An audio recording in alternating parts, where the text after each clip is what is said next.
కౌరవులకి పాండవులకి యుద్ధం జరుగుద్ది. అంటే కృష్ణుడు ద్వాపరయుగులు అనమాట. శ్రీకృష్ణ భగవానుడు వల్ల ఆ యుద్ధం జరిగి దుర్మార్గులంతా నశించిపోతారనమాట. ఆ యుద్ధం జరిగేటప్పుడు దుర్యోధనుడు, విన్నారు కదా పేరు, మహారాజు దుర్యోధనుడు యుద్ధభూమిలో రాజులకి రాజు, ఆయన రారాజు అంటారు ఆయన దుర్యోధనుడిని. యుద్ధభూమిలో భీముడు అంటే పాండవుల్లో పరాక్రమవంతుడు అనమాట. భీముడు చేత తొడలు విరిగి యుద్ధంలో అంటే యుద్ధ భూమిలో పడిపోయి ఉంటాడు. మూలకత ఎంత రక్తం అయిపోయి. అప్పుడు ఈ దుర్యోధనుడి దగ్గర అశ్వత్థామ బ్రాహ్మణుడు, అశ్వత్థామ వచ్చి పాండవులు కాదు, కౌరవులు కాదు. అశ్వత్థామ అనేవాడు దోనుడు అనే గురువు యొక్క గురుపుత్రుడు అనమాట. ఆయనకి ఈ దోనుడు అనే గురువే పాండవులకి కౌరవులకి విలువిద్య సకల విద్యలు నేర్పించింది. వాళ్ళల్లో అర్జునుడు బాగా నేర్చుకున్నాడు ఏకాగ్రత, ఇట్లా గలబా చేయకుండా.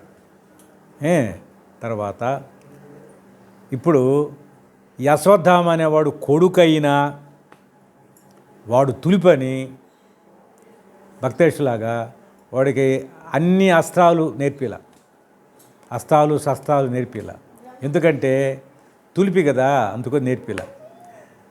తర్వాత బ్రహ్మాస్త్రం అనే ఒక అస్త్రం ఉంది.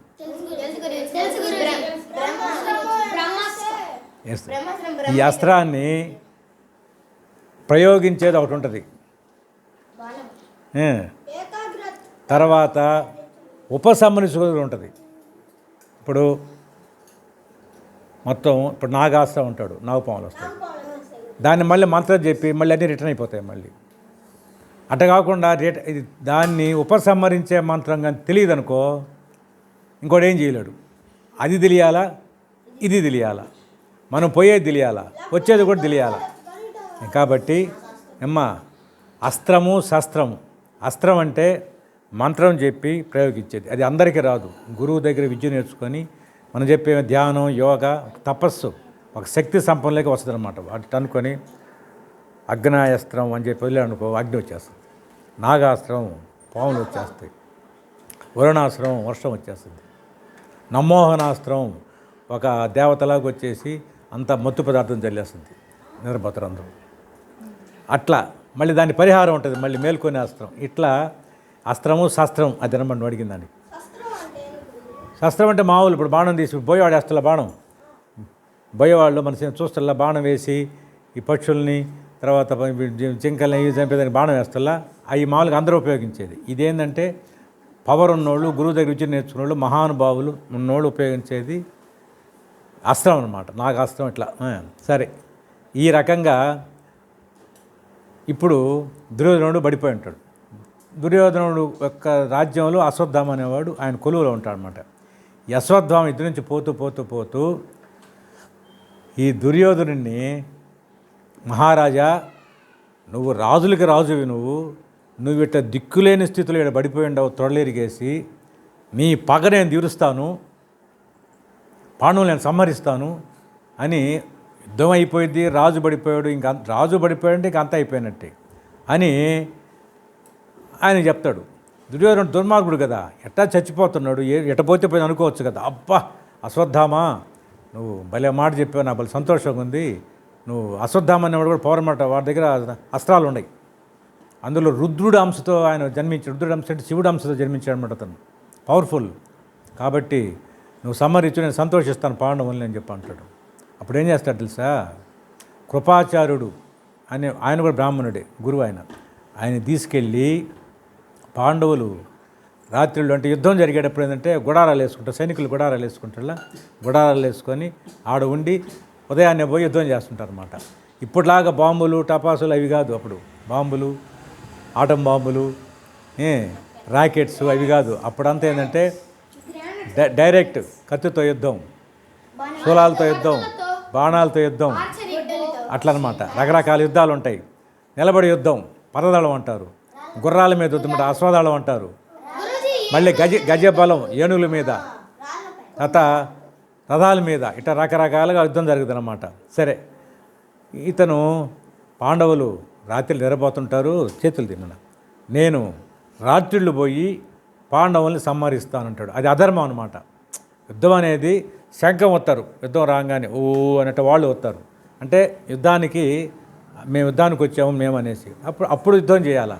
మళ్ళీ సూర్యుడు అస్తమించేలో క్లోజ్ చేయాలన్నమాట. కానీ ఈ అశ్వత్థామ అనేవాడు అధర్మపరుడు కాబట్టి నేను రాత్రి పోయి పాండవులు చంపేస్తాను అని మాటిచ్చి దుర్యోధనుడు చెప్తే అప్పుడు దుర్యోధనుడు ఏం చేస్తాడు, నిన్ను సైనికాధ్యక్షం చేస్తున్నాను అంటే చచ్చిపోయిన దాకా రాజేవాడు అని ఆయనకి నీళ్లు చల్లి అధ్యక్షం చేస్తే ఈ కృపాచార్యం తీసుకొని ఈ రాత్రిళ్ళు ఈ పాండవులు ఉండే శిబిరానికి వెళ్తాడనమాట.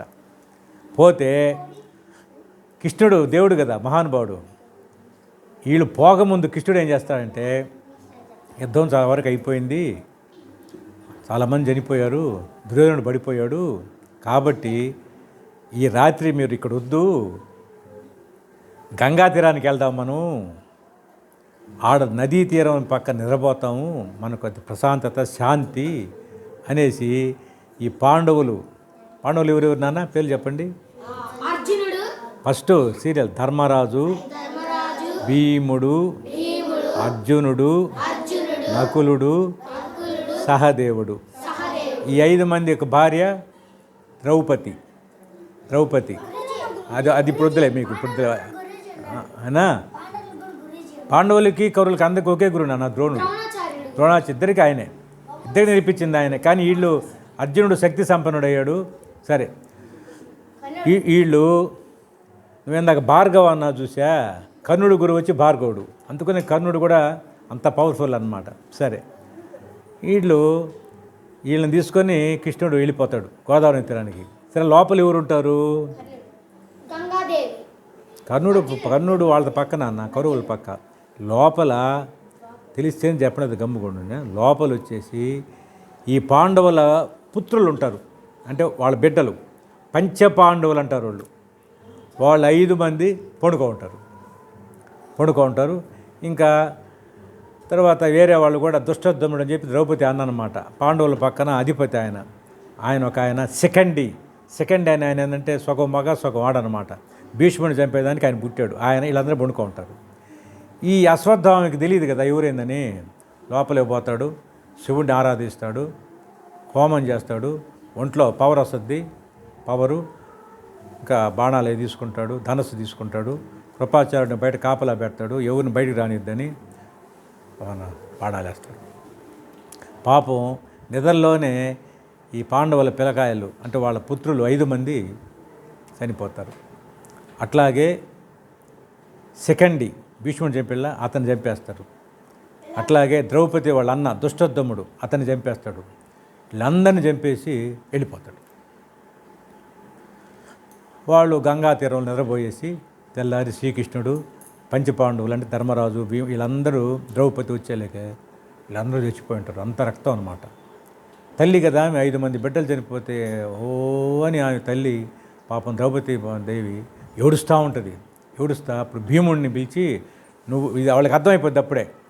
ఇప్పుడు ఆ బాణాలు వేసాడు కదా అశ్వత్థామ, బాణాలు చంపాడు కదా, ఆ బాణాలు గుర్తులు బట్టి, బాణం వేసిన విధానం బట్టి పలానోడు చంపిందని వాళ్ళు కనిపెట్టేశారు.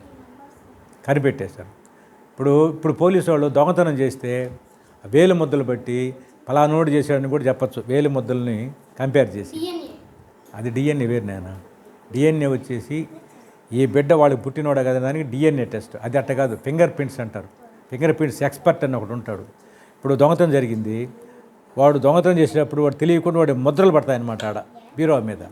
ఆ ముద్రల్ని తీసి టెస్ట్కి పంపిస్తే పలాను దొంగ చేసిందని కూడా తెలుస్తుంది. అంటే అట్లాగే ఈ బాణాలు పలానోడి వేసిన చెప్పి వాళ్ళు కనుక్కొని ఆమె భీముడు పరాక్రమవంతుడు కదా, 1000 ఏనుగుల బలం ఉంటుంది భీముడికి, నువ్వు పోయేసి ఈ అశ్వత్థామని తీసుకురా పట్టకరా అంటుంది. భీముడు వెళ్ళిపోతూ ఉంటాడు. కానీ ఎంత బలం ఉన్నా ఒక్క అస్త్రానికి ఉన్న బలం ఈ గదా యుద్ధాలకి కత్తులకి ఉండదన్నమాట. అంటే ఆ ఒక్క ఎక్కడి నుంచో బాణం వేస్తే వాడు పడిపోతాడు. అప్పుడు కృష్ణుడి భీముడిని కూడా అశ్వత్థామ ఏదైనా చేస్తాడని చెప్పి అర్జునుడిని తీసుకొని కృష్ణ వెళ్తాడు, అర్జునుడు పంపిస్తాడు. ఈ అర్జునుడిని భీముడిని చూసేలకి అశ్వత్థామకి భయం వేస్తుంది. అప్పుడేమో చంపేశాడు, ఏమని, నన్ను చంపేస్తారని. అప్పుడు అశ్వత్థామ ఏం చేస్తాడు తెలుసా, బ్రహ్మాస్త్రం ఉపయోగిస్తాడు. బ్రహ్మాస్త్రం ఉపయోగిస్తాడు. ఆ బ్రహ్మాస్త్రం అంటే ఎంత పవర్ అంటే, ఆ బ్రహ్మాస్త్రం పాండవుల్ని చంపేయాలా అని వదిలిపెడితే పాండవులు చంపేస్తుంది అంతే. అది ఏదైతే ఉద్దేశం పెట్టుకొని కానీ ప్రయోగిస్తే బ్రహ్మ అంటే బ్రహ్మదనమాట, బ్రహ్మ సృష్టించింది అది. అట్లాగే పాశుపతాస్త్రం అంటే శివుడు సృష్టించింది. నారాయణాస్త్రం అంటే విష్ణువుది అనమాట. ఈ 3 పవర్ఫుల్ అనమాట, త్రిమూర్తులు కదా వాళ్ళు. ఇంక ఇది వస్తూ ఉంటుంది. అప్పుడు కృష్ణుడు అర్జునుడిని నువ్వు కూడా బ్రహ్మాస్త్రం ప్రయోగించమంటాడు. అప్పుడు అర్జునుడు కూడా బ్రహ్మాస్త్రం ఉపయోగిస్తాడు. ఈ 2 అస్త్రాలు కొట్టుకుంటూ ఉంటాయి. ఇది అవతలకు పోవాలా, అవతలది యువతలకి రావాలా. 2 పవర్ఫుల్, 2 సేమ్ అనమాట. ఈ 2 కొట్టుకోవటం, సముద్రాలు పొంగిపోతాయి, తర్వాత ఉరుములు మెరుపులు, భూమి కంపిస్తుంటుంది, జలప్రళయం అయిపోద్ది అనమాట, గందరగోళం అయిపోద్ది. అప్పుడు వ్యాస మహర్షి అని చెప్పి 18 పురాణాలు రాశాడని చెప్పి అందరికీ ఆయన పెద్ద ఆయన అనమాట, గురువు అనమాట, ఆయన మహానుభావుడు. ఆయన ఏం చేస్తాడంటే అశ్వత్థామగడికి వచ్చి నువ్వు ఉపసంహరించు అంటాడు. ఉపసంహరించమంటాడు. తెలియదుగా, తులిపి కదా, భక్తేష్ కదా, తెలియదు. అందుకని అదేం చేస్తాడు, దాన్ని ఉపసంహరించలేకపోతాడు. అప్పుడు అర్జునుడిని చెప్తే అర్జునుడు ఉపసంహరిస్తాడు అనమాట. కానీ ఈ అశ్వత్థామ ప్రయోగించింది అది ఉంటుంది, అట్నే బాణం, అది ఏదో ఒకటి చేయాలి అది. అప్పుడు ఏం చేస్తారంటే అభిమన్యుడి భార్య ఉంటుంది ఒక ఆమె, అభిమన్యుడి భార్య ఉత్తరాని, ఆమె గర్భంతో ఉంటుంది, ఆ గర్భం మీద ప్రయోగిస్తారన్నమాట. అప్పుడు వాళ్ళంతా పాండవులు, ఆ తల్లి అంతా మళ్ళీ శ్రీకృష్ణుడు వేడుకుంటే శ్రీకృష్ణుడు అంగుళీకం అంటే బొట్టెన రూపంలో శంఖచక్ర గదాధారి అయ్యి గర్భంలో ప్రవేశించి ఆ బిడ్డను కాపాడతాడనమాట. అతని పేరు పరీషత్. ఆయన గర్భం నుంచి బయటికి రాగానే, నేను గర్భంలో ఉన్నప్పుడు ఒక ఆయన వచ్చాడు, కిరీటం పెట్టుకొని శంఖచక్రం పెట్టుకొని కథం పట్టుకొని ఏడాయని చెప్పి ఇట్లా పరీక్షిత్ చూశారంట. అప్పుడు ఆయన పేరు పరీషత్ అని పెట్టారంట. ఆయనే ఆ పాండవుల తర్వాత రాజ్యం వెళ్ళింది ఆయనే. అంటే ఇప్పుడు మీకు ఈ కథ ఎందుకు చెప్పానంటే, అస్త్రానికి శస్త్రానికి ఉండే ఇది మీకు కథ రూపంగా చెప్తే మీకు అర్థం అవుద్దని చెప్పి నువ్వు అడిగిందని చెప్పాను. అప్పుడు విష్ణువు ఏం చెప్తాడంటే ఈ అశ్వత్థామకి శపిస్తాడు, నువ్వు కొన్ని వేల సంవత్సరాలు నువ్వు ఒక వికృత రూపంలో తయారైపోయి భూతంలాగా నీ చీము నెత్తురు నీ ఒంటి మీద ఉంటూ ఆ భయంకరమైన దుర్గంధం వస్తూ నువ్వు అనుభవించుగాక అని చెప్పని శపిస్తాడనమాట. అట్లా 3000 సంవత్సరాలని చెప్పంటారు, రకరకాలు చెప్తుంటారు. అట్లా ఈ అస్త్రాలకు ఉండే పవర్ గురించి మీకు ఒక కథ చెప్పడం జరిగిందనమాట. సరే, ఓ